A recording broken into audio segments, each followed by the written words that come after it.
Salut à tous, on se retrouve aujourd'hui pour parler du FC Barcelone en ce samedi 21 octobre et on commence tout d'abord avec les photos de l'entraînement du jour parce que les choses sérieuses reprennent du côté du Barça après plus de 14 jours de trêve internationale. Le Barça revient à la compétition, c'est demain avec la réception de Bilbao. N'oubliez pas là, on est samedi, jusqu'à samedi prochain il y a 3 rencontres. Donc demain Bilbao, mercredi le Shakhtar et samedi prochain c'est le Classico contre le Real Madrid.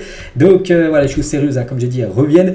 Donc quelques photos de l'entraînement aujourd'hui samedi avant d'affronter tout d'abord le premier gros test, demain Bilbao. On peut voir Xavi avec son gardien Ter Stegen, on peut voir Félix, on peut voir Christensen, Gavi, de nouveau Ro Félix, Lamine Yamal avec Marcos Alonso. Donc il y a des jeunes joueurs de l'équipe B comme Astralaga, Marc Guiwi, Unai Hernandez, Mbaké et Hector Ford qui se sont entraînés avec l'équipe première aujourd'hui. Voilà pour compléter on va dire le groupe professionnel. Et il y avait également entraînement en salle, un petit peu de renforcement musculaire. On peut voir Baldé, Araujo, Romeu ou même Gundogan. Voilà pour parler rapidement bien sûr de l'entraînement du jour.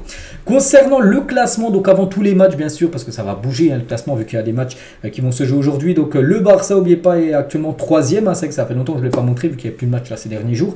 Donc le Barça 3e, Bilbao c'est 5e, donc voilà c'est comme une grosse affiche demain. À Bilbao, les gars, ils ont perdu seulement que 2 fois. Donc, ils ont pris moins de buts que le Barça. Ils ont encaissé 9 buts. Le Barça a encaissé 10 buts. Donc, voilà, il faut faire attention à cette équipe de Bilbao. Et Xavi, il était déjà en conférence de presse aujourd'hui. Donc, on va revenir sur tout ce qu'il a pu dire avant ce match de demain. Nous sommes à 3 points du leader. Il faut travailler, se battre et progresser. Les absents ne sont pas une excuse. Nous voulons gagner en jouant bien au football. Donc, tout d'abord, il parle de Bilbao. Bilbao réalise un excellent début de saison. Ils nous demanderont... car c'est une équipe courageuse et très physique, ça sera un adversaire difficile. N'oubliez pas, je vais vous montrer le classement, les gars, c'est 5e Bilbao, c'est très coriace comme équipe.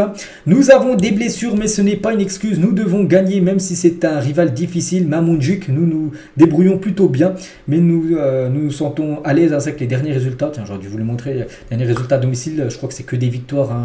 Barça à domicile, les gars, ça perd. C'est à l'extérieur où il y a pas mal de points de perdus, mais à domicile, ça se passe bien, donc on espère que ça se poursuive demain.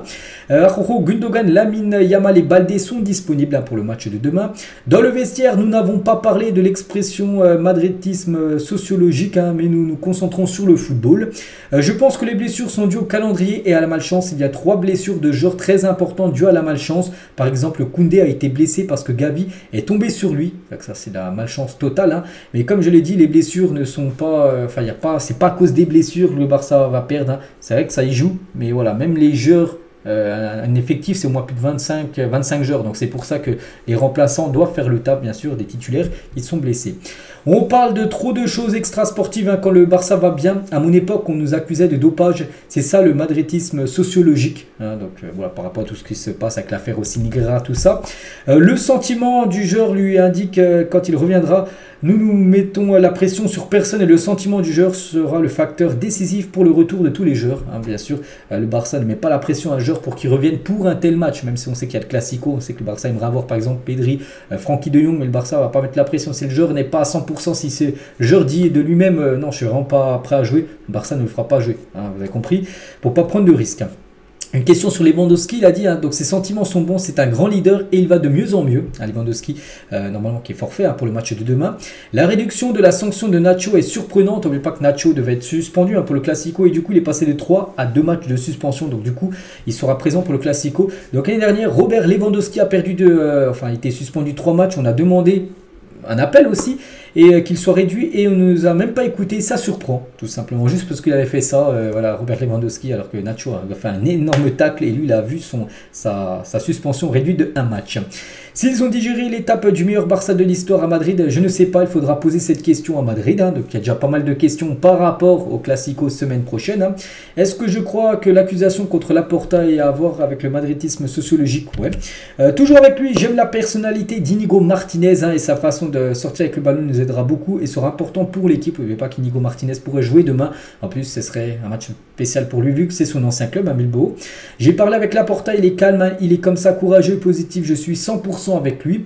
Araujo a été parfait avec l'équipe nationale pendant cette pause et on a vu qu'il est à 100% avec l'Uruguay. Nous essayons toujours de le protéger et il est un pilier fondamental bien sûr de l'équipe.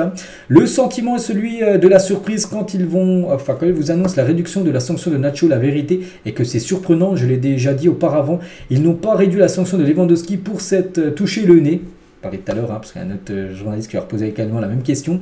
Nous sommes toujours en contact avec les équipes nationales. Cancelo est une puissance physique, donc il n'y a pas de problème. Avec Cancelo qui est bien sûr apte à jouer. Donc voilà tout ce qu'a pu dire Xavi bien sûr avant ce match du jour, enfin du jour, c'est plutôt demain, voilà le match contre Bilbao. Le match de la semaine prochaine qui est dans les têtes de beaucoup de joueurs, le match, le Classico. Donc n'oubliez pas que le maillot, on sait que ça sera un maillot spécial avec l'emblème des Rolling Stones. Et ce maillot les gars, coûte cher, voilà, si vous voulez vous l'acheter, donc déjà il sortira le 23 octobre, donc il sortira après-demain. Il y aura 1899 exemplaires de ce maillot, donc 1899 c'est par rapport à la date de création du FC Barcelone en 1899 et le prix du maillot sera de 300 €. Voilà, ce sera comme une sacrée somme voilà, pour s'offrir ce maillot spécial version Classico. Et le prochain match, parce que souvent les Classico il y a des sponsors Spotify laisse, donc il y a eu par exemple il y a eu Drake, il y a eu Rolling Stone, et le prochain pour être celui-là les gars, Estopa. Après les Rolling Stone, le prochain maillot du Barça dans le Classico, peut-être pour le match retour, ça sera le logo du groupe de rock catalan Estopa. Voilà, ça fut déjà, même si le prochain Classico, il n'y a même pas le Classico du match aller qui a été joué, qu'on connaît déjà peut-être le maillot du match retour. Donc c'est vrai qu'il y a eu le maillot par exemple, les derniers maillots, Rosalia, c'est une chanteuse barcelonaise aussi qui avait ça. Il y a Drake avec le petit hibou là, c'est l'emblème de Drake. Donc voilà, c'est toujours des maillots spéciaux on va dire pour Classico, parce que Spotify change on va dire pour promouvoir un artiste ou un groupe tout simplement comme les Rolling Stones. La une aujourd'hui du journal Sport, donc El Classico s'échauffe, pourtant il y a quand même demain à Bilbao, il y a le match contre Shakhtar, mais voilà, les médias ça parle que de ce Classico qui est la semaine prochaine, samedi prochain à 16h15, n'oubliez pas le coup d'envoi. Et l'autre une, Mundo Deportivo, parce que je montre toujours les deux une à sa parle, de ce pépite les gars, c'est Messinho. Donc il s'appelle Estevão Willian, mais on l'appelle Messinho du côté du Brésil. Je suis un fan du Barça, voilà c'est marqué en gros titre, donc c'est les fans du Barça, c'est dire peut-être qu'il veut venir jouer du côté du Barça. On va revenir sur quelques déclarations. Donc déjà Messinho avec le maillot de Pedri, parce que le journaliste de Mundo Deportivo lui a offert un maillot de Pedri, il était très content, Messinho. Donc je suis un fan de Barcelone et c'est mon rêve de jouer pour eux, pour bien sûr le Barça. Quelques déclarations qu'il a pu faire dans l'interview avec Mundo Deportivo. Donc un joueur que j'aime bien par Messi, j'aime beaucoup Neymar qui est aussi brésilien et l'un des meilleurs au monde, je regarde aussi des vidéos de lui. Est-ce que je rêve d'atteindre le même niveau que Léo Messi? Bien sûr, je dirais que c'est difficile mais pas impossible, mais peut-être que je suivrai ses traces. Tout ce qu'il a accompli est difficile, mais si Dieu le veut, un jour nous y parviendrons. Il a également dit, ce Estevão Willian dit Messinho. Est-ce que ma référence a toujours été Messi? Oui, ça a toujours été lui. C'est un joueur qui m'inspire, je regarde des vidéos de lui tous les jours, c'est un enseignant.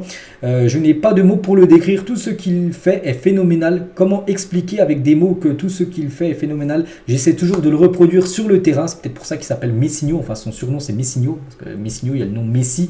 Voilà, c'était pour ça qu'il s'inspire tout simplement du meilleur joueur de l'histoire. Palmeiras, son club actuel, m'a beaucoup aidé dans ce domaine. Ils m'ont toujours très bien accompagné et guidé pour contrôler les attentes. Et ils me disent d'être heureux sur le terrain, de donner le meilleur de moi-même. Ma famille m'a aussi beaucoup aidé et je dois les remercier. Toujours avec lui, il parle du jeune Lamine Yamal. Je crois qu'il a le même âge que lui. Je crois que les deux, Messinho, les gars, il n'a même pas 18 ans. Il a seulement 17 ou 16 ans. Je ne sais plus exactement, mais il est mineur. Donc Lamine, oui, bien sûr, je l'ai regardé. C'est un joueur très talentueux. J'ai vu plusieurs de ses matchs. Et qui sait si nous pourrons jouer ensemble à l'avenir. Donc voilà, là, il fait de l'appel du pied que voilà, qui sait qu'on pourra jouer peut-être un jour ensemble. Donc peut-être bien sûr du côté du Barça. Je peux jouer à droite, mais je me sens plus à l'aise dans l'axe, donc je suis plus proche de la surface. Je peux tourner à gauche, à droite, et c'est l'endroit où je me sens le plus libre quand il s'agit de jouer. J'aime aider, donner des passes décisives, dribbler, marquer des buts, tout ce qui permet à mon équipe de gagner. Donc voilà, c'est un joueur complet, c'est un joueur offensif, c'est ça que j'ai oublié de vous le dire, c'est un joueur porté sur l'attaque, ce joueur. Mais sinon, il aime jouer un peu toutes les postes, numéro 9, ailier droit, ailier gauche, peu importe. Le Barça City et le PSG m'ont remarqué. Ils lui ont fait l'appel du pied, il a dit parfois c'est un peu difficile à expliquer parce que je sais que ces grands clubs s'intéressent à moi, mais je me concentre sur l'amélioration de mon football. J'essaie de faire de mon mieux pour pouvoir atteindre ces clubs et de me développer de plus en plus et être le meilleur du monde. Donc voilà, quand même le Barça, on peut voir que City et aussi le PSG, il y a des recruteurs de ces deux clubs aussi qui surveillent cette pépite. Toujours avec lui, la Coupe du Monde U17, je me prépare suffisamment pour y arriver, être capable de donner le meilleur de moi-même pour aider l'équipe et si Dieu le veut, être champion du monde, hein, cette Coupe du Monde U17 qui va commencer, je sais pas, peut-être l'été prochain. Toujours avec lui, le plus grand rêve à réaliser, jouer à Barcelone. Voilà, c'est son rêve, il le dit. Hein. Jouer à Barcelone, qui est l'un des meilleurs clubs du monde. Je suis né en regardant Neymar, Messi, Suarez jouer à Barcelone et c'est le rêve que j'ai de jouer du côté du Barça. Oui, je regarde presque tous les matchs du FC Barcelone. Je suis un fan du club. J'ai une grande admiration pour les joueurs qui jouent là-bas et j'espère être là aussi. Donc là, c'est même plus de l'appel du pied, c'est qu'il veut vraiment que le Barça passe à l'action. On verra parce que bien sûr, hein, il est jeune, donc il doit coûter un petit billet quand même, hein, enfin un bon billet même. Je fais beaucoup attention à Messi, qui est un joueur que j'admire beaucoup. Je regarde des vidéos de lui et j'essaie de reproduire ce qu'il fait sur le terrain et parfois ça marche. Donc voilà, quelques déclarations du joueur Messinho, les gars, qui fait la une aujourd'hui du journal Mundo Deportivo. Et on finit les gars cet épisode aujourd'hui juste avec l'équipe du Barça, Ligue des Champions féminine, hein, je vous parle. Donc elles ont gagné la saison dernière l'édition, donc elles ont été qualifiées. Bon, en plus elles ont fini la Liga en première position. Donc de nouveau, et on connaît le groupe A, donc elles auront Rosengard, le Benfica et Francfort en phase de poule. Donc l'objectif, hein, bien sûr, conserver ce titre de championne d'Europe en fin de saison. Et on finit avec ça. J'espère que ça vous a plu cet épisode. On se retrouve demain, bien sûr. Hein, demain, on parlera bien sûr du match, hein, contre l'équipe de Bilbao qui sera prévu demain soir. Et moi je vous souhaite un bon samedi et à demain.